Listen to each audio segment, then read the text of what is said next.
Also, from sins that we have to avoid during these times, وَمِنَ الظُّلْمِ تَرْكُ الطَّاعَةِ is to abandon obedience.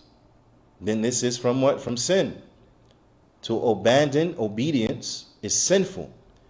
فإن ترك الطاعة وإعراض عنها والغفلة عنها عن فعلها هو من ظلم النفس.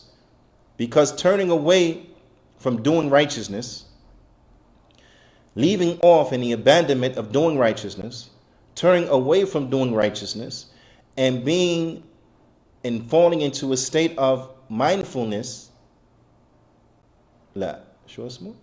falling to a state of unmindfulness, now you fall into a state of being unaware, then this is what? Also sinful.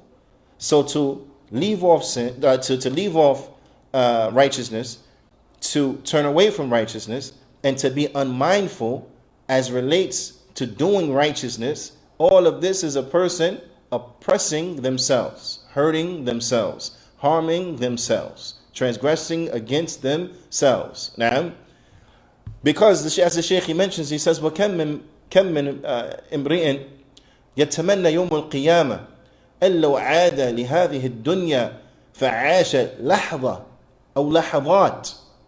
Why? لِيَذْكُرُ اللَّهِ.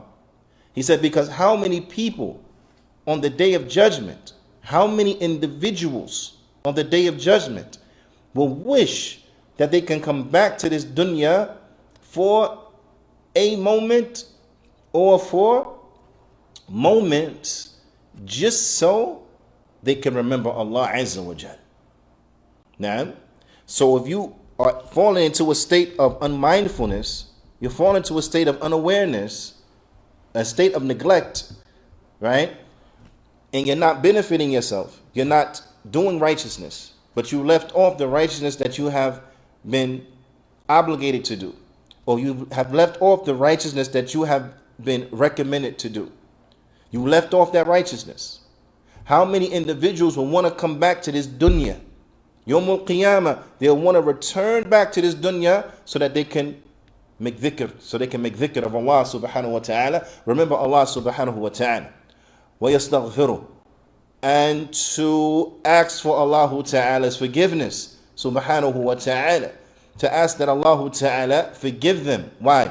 لِمَا يَعْلَمُ مِنْ أَجْرِ الْعَظِيمِ عِنْدَ اللَّهِ عَزَّ وَجَلَّ لِلذَّاكِرِينَ اللَّهَ كَثِيرًا وَلِلذَّاكِرَاتِ. Because once they see now on the day of judgment the tremendous reward that those individuals, male and female, who used to make much remembrance of Allah, when they see the reward of those individuals who used to constantly make dhikr of Allah, who made much dhikr of Allah subhanahu wa ta'ala, when they see what they're going to get on the day of judgment, they're going to wish that I wish I can go back to the dunya so I can do what they used to do, so I can get that as well. Now imagine how we would be cheating ourselves. Imagine now how we'd be cheating ourselves for what? For being so caught up in the dunya, so preoccupied with the dunya, that we fall into a state of ghafla.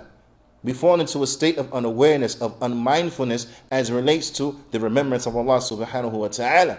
The ulama, they mention that if a person makes the dhikr of the morning time, and they make the dhikr after the obligatory prayers, and they make the dhikr of the evening, and they make the dhikr before they go to sleep, that if a person does this, then this will make them from those who remember Allah abundantly.